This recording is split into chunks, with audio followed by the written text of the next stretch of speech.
thinking to enjoyment, all can be packed in one day, Yeah. but interrupted from one thing to the next. Yes.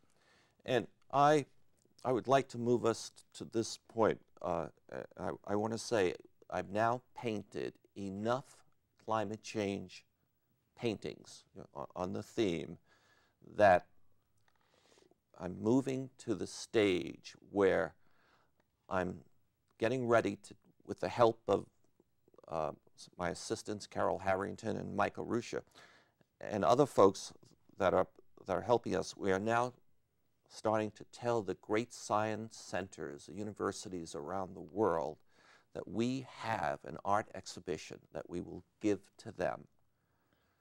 Not so that we're talking to the choir when you put it in a great science center, but so that it brings attention to the scientists. The scientist. Let's start right there. The scientist. Have you dealt with some scientists at this point looking at your paintings and trying to understand your concepts because they know what's going wrong? You know, Yeah. They have a darn good idea of that. Well, scientists have seen my work, and you know, they give me a little feedback, but it's really me inviting the scientists to come on and do a taping segment for the documentary, and it's where I'm asking them what they think, how they see the world, and then I'm walking away with the insights and the imagery that I get from them, and they may not be talking to me to give me what I want, but to the public, and then I go and do my painting. Okay. What comments have you had specifically from scientists? Well, I'm going to say one of the most important one who just passed away, Steve Schneider, Yes. the great climatologist and the great human being, not just in words but in action. He has argued and fought to get our art exhibition, Climate Changed, shown, hosted in one of the greatest educational institutions in the world, you know, Stanford. Mm-hmm. And so that's a bit of the feedback. That's wonderful feedback. He's not just critiquing you, it's going beyond so that everyone can critique you in their own way. Yes. Because I may understand something totally different from the next person looking at this. Yeah. Well, Dr. Stephen Snyder, he got it. He got what we were trying to do. And so he became our biggest fan and supporter and champion in the scientific community. But now that he's gone, and you know, we're reaching out and being pulled by others in the scientific community. I want to go back to university art. Yes. I went inside the building, and up over on the walls there are 3 more paintings. What are those about?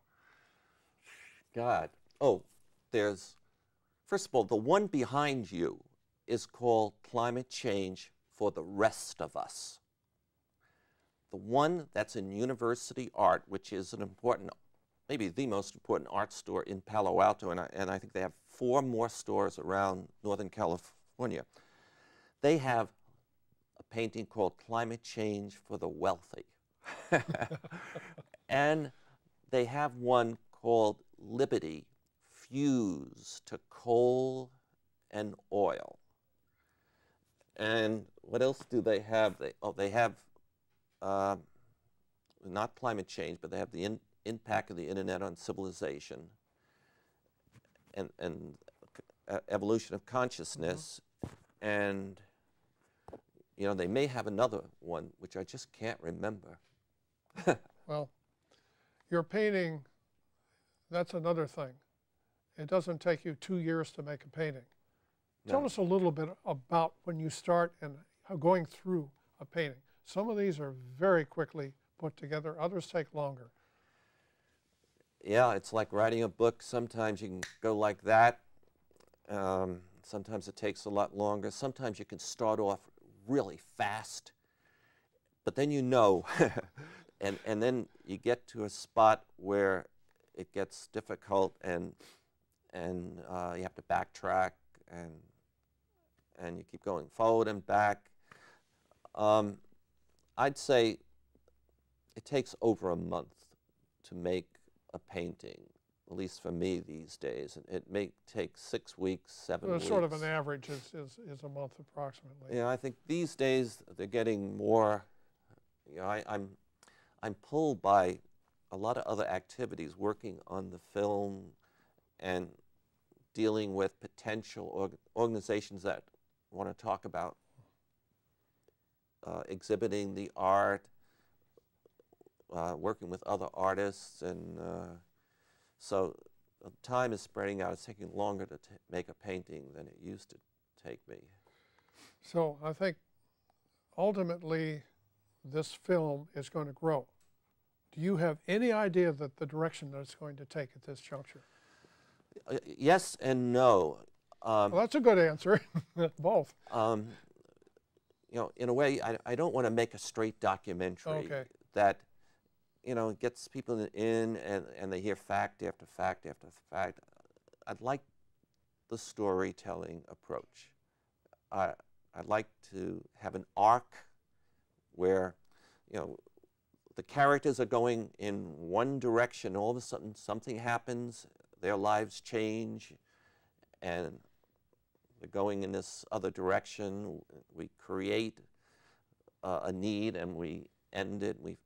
So you know, and I joke with people, or people joke with me. Am I somebody going to play me, or am I going to play myself? I think you're going to play yourself. Well, in my final wrap-up here, what would you like to say? Well, first of all, I greatly appreciate that you are the person who taught me how to be a talk show host many, many years ago, which I always appreciate. And I appreciate that you were kind to sit here and quiz me and give me the opportunity to talk.